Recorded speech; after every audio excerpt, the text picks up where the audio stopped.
Out there, we have some visitors here. If you're a visitor here, if you haven't been here in quite a long time, raise your hand up. And so, everyone, make sure you say God bless you. And I see a face I haven't seen in a long time standing in the back there, all conspicuous. And we all turn around and say hi to Jacob Esposito. Welcome back. So, one of the worst things about being a preacher's kid is that the preacher is going to tell stories about you all the time, constantly. You hear every embarrassing childhood story, every bad thing you ever did as a kid is going to come out in one sermon or another. And I got to tell you, it's a vicious cycle because I'm a father now, and John's not here right now. I wish he was. I'm going to embarrass him today. So, one of the things I really had to get used to now that I'm a married man is, and I think a lot of you guys can commiserate with me if you have young children or you have them. The tedious reality of putting a child to bed. You don't get any breaks from it. It's got to be done every night. You can't just tell them to go to bed. He'll never go to sleep. And if you're anything like mine, it has to be done in the exact same way every single night. There's a sacred ritual to be followed, and it must be performed precisely. So in my house, the ritual involves a life and death struggle to get him to brush his teeth and to use the potty before he gets in bed. And when that's finished, and finally he's done, and I'm exhausted, he's like, I'm thirsty. And I'm like, oh, you just went to the bathroom? Okay. You have a small sip, okay? And you give him the bottle. He goes, okay. And he chugs the whole thing down, and then there's another life and death struggle to get him to use the potty again. And then he gets... After this exhausting battle, we finally get around to reading some books. And with the intended goal being that when we're done, he will be wound down enough to fall asleep quickly. But sometimes the bedtime ritual is not enough. Sometimes after the books are read, he still has all this energy. So he might have jumped out of bed, he might be looking for toys, or something. In that case, I have to resort to my secret weapon. So John right here, he'd be laughing right now, because this is a big joke in our house. On his bookshelf, only to be used in the most dire of circumstances, I keep the most dreaded book in the world.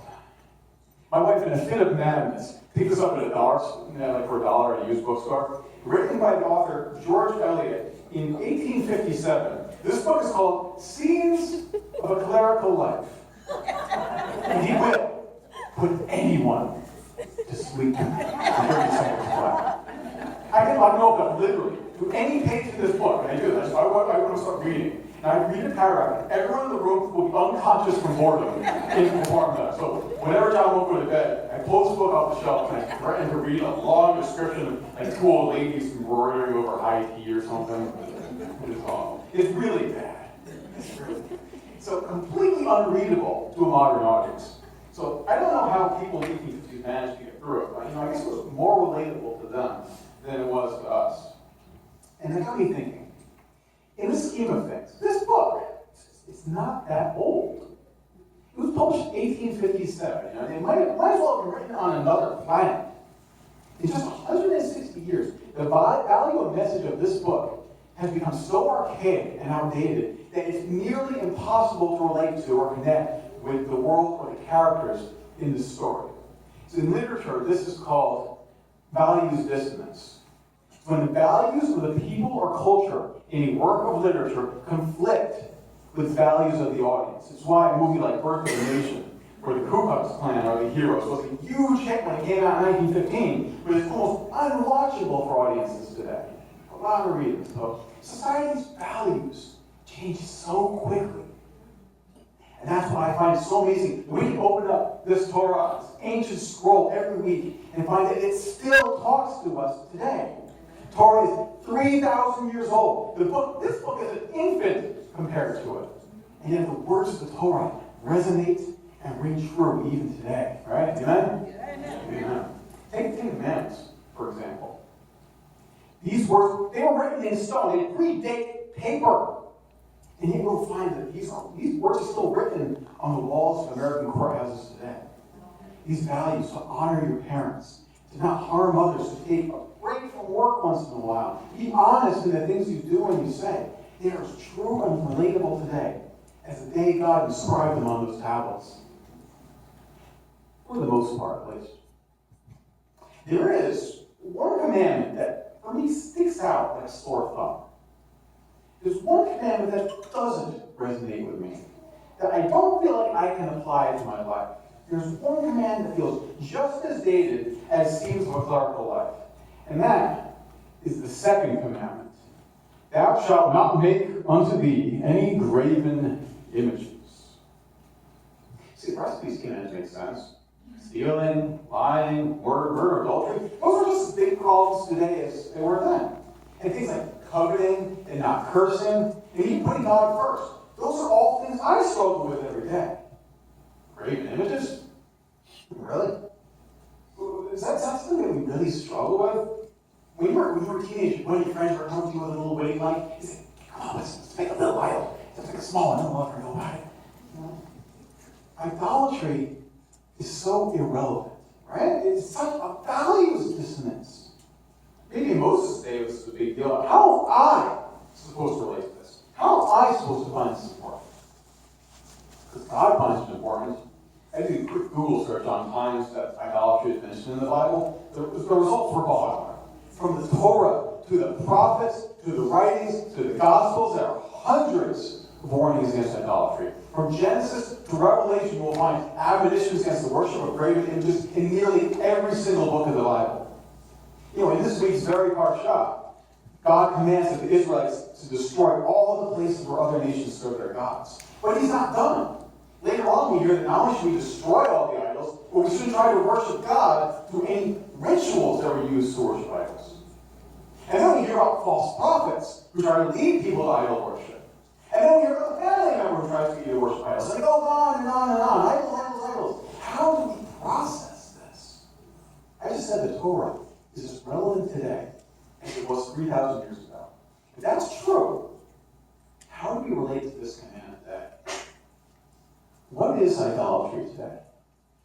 Is it something that we do still struggle with? And why does God feel so strongly about it?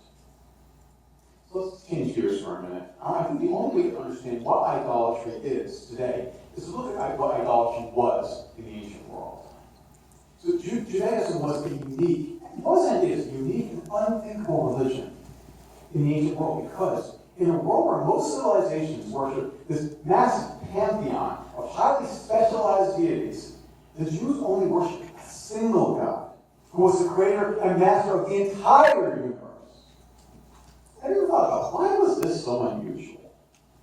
Why didn't more people groups get into monotheism? I mean, it's easier, if you ask me. It's going to be hard to keep track of all these minor demigods and local elementals. I mean, what's the appeal of polytheism?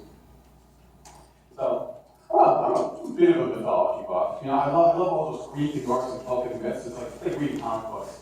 You know, so I had this, I think my dad bought it. They had this great book when I was a kid. They had the myths of all these different cultures. Like the Japanese, Native Americans, and Egyptians. So I'm pretty familiar with all of these pantheons. And the funny thing about them is that they're all very, very different. You know, warlike cultures have war gods. Seafaring people have sea gods. Places with bad weather had storm gods. Every culture was different, but there was always one type of god that every single ancient culture had. And you guys know that? I hear something. It's not what you think. The Egyptians, the Norse, the Etruscans, the Mayans, the Canaanites, every culture had a god of fertility. A god who would help them have children and get to childbirth and would provide rain for their crops. So why is this the shared factor? Why is this the one thing that all cultures had in common?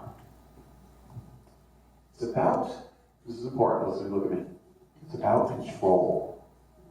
Think about the things that we have, that we're the most anxious about. The things over which we have the least control. Fertility's got to be right up there on top of that list. Think about a young couple struggling to have a baby. How much they want it. How hard they're trying. But there's only so much you can do. So much of it is out of your hands. Think about how vulnerable that couple is. How frustrated they are. How they'll go see any doctor, wear any amulet, or visit any faith healer just to get a measure of control over this uncontrollable situation. Now imagine that same couple in the ancient world, where infant mortality was incredibly high, where death during childbirth was the norm, where every single bad crop could cause a famine and wipe out your family. That's a scary world to live in. So the idea that I could somehow, some way, gain control over an area of my life where I don't have any, that's very attractive. And that is the great promise and the great lie of idolatry. See, idols are worshipped out of fear. You know, if you were a sailor, you worship the sea god so that your ship wouldn't be wrecked. If you were a soldier, terrified of dying in battle, you'd make any sacrifice you can to the god of war. The motivations are purely selfish. You don't care about these gods. You just care what they can do for you. But in Judaism, it's completely different. We aren't picking one God out of a pantheon to worship. We recognize there is only one God. And that everything comes from him. He's the source of rain, of the sun, of life, of me. We draw close to God, not because we need something from him, but because we can't help but feel close to the one who created us and who loves us like we're his children. See, in Judaism, you can't worship God through a barter system. You know, I'll scratch your back if you scratch mine. That's ridiculous. What could you possibly offer the creator of all things that he doesn't already have? What lack could you possibly fill? See, we give to God, but not for favor, but out of gratitude. I'll keep telling embarrassing stories about my son. You know, since he's not here, just taught me. So for Father's Day, he drew me this nice, sloppy card in this crazy person's handwriting. You know, I've kept it ever since. The value isn't in the gift. I don't need the card. The value lies in what the gift means. It means the relationship between me and my son. That's the difference between idolatry and what God offers. With God, we have a real relationship, one based on love between a father and his children. Idolatry is all about fear and the desire for control. We don't live in the ancient world anymore. You know, I'm going to say something I've never done before. I'm going to say a prayer over this remote control. Lord, I just come before you today, and you know, I work really hard with these PowerPoints, and I think that really bless the congregation. And yet somehow the enemy always manages to mess with my remote control, and you know, really take it out of my hands. Lord, I just ask a blessing on technology in this thing. I ask a blessing on the sound booth over there, and all the speakers, and all the microphones, and everything. Lord, may we have a great service, one that runs smoothly and blesses you, Lord. I lift up this remote control to you, and it's in your hands. Amen. We don't live in the ancient world anymore. Most of the ancient gods have come back into the role from which they were formed, but the desire for control that gave birth to them is as alive and as strong as ever. We have the same fears that our ancestors did. Our lives are still out of control, right? We still worry about our health and our security and our futures as much as any ancient Israelite did. And here's the rub. Look at me, listen. We are just as vulnerable to the lure of idolatry as they were. See, idolatry may have changed forms over the centuries. We don't carry around graven images anymore. But the root of idolatry, the reason why God hates it so much, hasn't changed. Idolatry is our fear-inspired need for control that blinds us to the truth that God is the one who is truly in control, not us. It's hard. It's so hard to get God in control. It's hard to let go of our anxiety and our fears and to just trust in Him. It's so much easier to pretend that we are in command of our lives and that everything in life is under my control. I'll give you an example. I have a friend, and I use this friend as a straw man in Southern Sermon by now, because he is such a cartoon character. We'll have him again. He's a very staunch atheist. And one day we were talking, and I guess the subject of gratitude must have come up, and I was like, good stuff must have been happening to me. And I think I was telling him, like, I'm so great, I've been praying for things, and God's just been blessing me, filling my cup, I have so much that I'm grateful to God for. And so my friend says, I never pray for anything. Praying is for the weak. Everything I've ever wanted, I went out and got for myself. No one ever gave me anything. I don't know anything I have in anyone but these two hands. Those are his words. There's nothing wrong with a little self-reliance. But when you take it to that extreme, what you're doing is knocking down the statue of the false gods and replacing it with a graven image of yourself. This is the form idolatry takes today. When we make ourselves into gods in our own eyes. When we think that we are in control, not him. You know? Yeshua teaches us that no one can serve two masters. Either you will hate the one and love the other, or you will be devoted to the one and despise the other. And that goes double when the other master you're serving is yourself. You cannot serve both God and yourself. You know, it doesn't surprise me that the ancient world has so many false gods that their pantheons grow so large. So a man fears that his crops will go bad, so he worships an idol to help him control his fears. But the idol, he feels, hey, what can I possibly do to help him? So then he makes another idol, this time to a different god. Maybe this won't be able to give him some comfort. But it's made of stone and has more power than the last. So he makes another, and another, and another. And this man's world becomes filled with idols, false gods, and graven images. He will turn to one after another, after another, after another, and never find the hope that he is looking for because he is looking in the wrong place. It's the same for us today. When we put our hope in ourselves instead of God, we are going to be disappointed because we are inadequate to the task. We can't control everything by ourselves. So that graven image of yourself that you set up, that's going to disappoint you one day. And one day your own strength will fail you. Life will spiral out of control, and without God, you will lose hope in yourself. So you'll find another idol to put your hope in instead. Maybe you'll put your hope in money this time. Your job will become your new God. The thing that you put your faith in, the jobs, and all about jobs is they come and they go. So maybe you'll put your hope in romantic relationships or in the pursuit of education. You know, these are all good things, but they are not God. They don't belong on that pedestal. They are wood and stone. And they're just things we use to try to control our lives. When those idols fail you, maybe you'll begin to worship alcohol or drugs. Maybe if you can't control your life, you can control your anxiety. Maybe therapy will become your new God. Prescription medication, your new idol that you put your hope in. Maybe you'll start abusing food, or maybe you'll turn to sex or pornography for comfort. There are no shortage of idols in this world. They all want your worship. Here's the scary thing about idols. You know, if you look at the graven images of the ancient world, it's obvious that the people who made them were forming their gods in their own image. The idols took the form of the people who worshiped them. But the thing about idols is, here's the scary thing, they don't just resemble us. When we worship them, we start to resemble them. Famous theologian named N.T. Wright, and he once said, hold on, can I quote that someone? Oh, I didn't put that, it's okay. You become what you worship. When you gaze in awe, admiration, and wonder at something or someone, you begin to take on something of the character of the object of your worship. Those who worship money become eventually human calculating machines. Those who worship sex become obsessed with their own attractiveness or prowess. Those who worship power become more and more ruthless. Let me try that slide. There we go. So as we put our trust in these false gods, not only are they failing to give us the hope that we need, but they are changing us into their image, transforming us away from the image of God and into the image of something less. Okay. This is a dark one, huh? Month below, you're supposed to feel bad about yourself. So what do we do now?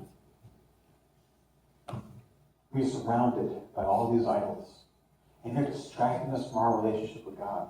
What do we do? Well, we can always follow the example of our father Abraham and smash them. There's a beautiful story about Abraham when he was a child. I told it before, I just love it so much, I'm telling it again. So legend has it that Abraham's father, Terah, owned an idol shop where people would come and buy idols for their homes. One day, Terah had to go away for a few days on business, and he left his young son in charge of the shop. He told Abraham, give the customers exactly what they need, and never sell a defective product. I have to be fair to that. So later that day, a woman came into the shop and asked Abraham to give her a guy who was strong, who could protect her house. She pointed to a powerful-looking idol on the shelf. How about that one? Abraham looked at it. Uh-oh. Take it over again. Lord, I give it control to you again. Sometimes you need some help from your friends. Andre, can you put it back to that strong-looking idol? There we go. So Abraham picked it up and dropped it on the floor, or shattered into 1,000 pieces. This God isn't strong at all, he said. It's really quite fragile. How could this ever protect you? And the woman walked out of the shop, never to worship an idol again. Then a man came into the shop and asked Abraham to give him a God who was wise, who would grant him knowledge. So he pointed to a statue with a long, wise beard on the shelf. How about that one? Abraham said, well, my father only carved that statue a month ago. That God is a baby with a beard. What wisdom could you ever gain from it? So he picked it up and he dropped it on the ground where it shattered into 1,000 pieces. The man walked out of the idol shop, never to worship an idol again. So one by one, Abraham went to each idol in the store and found them all to be defective. The God people prayed to for rain was made of stone, without a single drop of life in it. The God who was supposed to make crops grow was carved from a dead piece of wood. Couldn't grow a tree from this God who planted it in the ground. One by one, Abraham threw each God to the ground, for they all shattered into pieces. Just then, Abraham heard the hard sound of his father coming back from the shop. He looked around and said, "Oh, this was bad in his throat." Really, what he had done, Abraham had to think quickly. There was still one idol left standing. It was this big statue against the back wall. So Abraham, he grabbed a hammer, and he picked it up, he put it inside the statue's hand, and he took his lunch and he put a loaf of bread at the foot of the statue. So, Terah walks into the shop, and he sees all his idols lying in pieces, and he's like, what happened here? Abraham says, well, Father, I was in the bathroom, and I came out, and it appears that a fierce battle has taken place amongst the gods. What, Father? This mighty image is holding a hammer. Perhaps they were fighting over this loaf of bread, and this God destroyed the gods that were trying to take his food. And Terah shouted, he's like, I made this statue with my own hands. It cannot walk. It can't talk. It can't swing a hammer or eat bread. It can't do anything at all. And Abraham said, Father, what you said is the truth. This statue is heavy, immovable stone. Why do we spend our lives serving gods who can do nothing for us? I'm going to talk about values, this and this. Abraham spoke those words 3,000 years ago, and they are as relevant to us today as they were then. Why do we spend our lives putting our hope in things that can do nothing for us? Abraham was able to look at the idols of his life, the things that promised to give him control, but couldn't deliver, and he cast them down, and he turned his eyes towards the one who was truly in control. Abraham put his trust in God, and when the idols were gone, God spoke to Abraham. God can speak to us as well. When we recognize that we have to let go of our fear-inspired need for control and put our hope in Him, not ourselves. The scary thing about idols is the more you worship them, the more you start to resemble them. But the good news is, the same holds true when we start to worship God. When we cast down our idols, whether they're graven images of the ancient world, the false gods of the modern ones, or even the idols that we make of ourselves, when we cast them down, put God back where He belongs, in the place where He deserves, He begins to transform us. When we choose to put our hope in Messiah Yeshua, instead of the gods made of wood and stone, a change takes place, and we start to become more like Him. Can you put a slide up of the Bible verse, 2 Corinthians? 2 Corinthians 3:18 gives us a really encouraging reminder of what happens when we put our trust in God. So all of us who had our veils removed, who have seen the truth, we can see and reflect the glory of the Lord. And the Lord makes us more and more like Him as we are changed into His glorious image. We become like the one we worship. Who do you want to become? Who will you worship? I want to worship the Lord, right? Who wants to worship the Lord?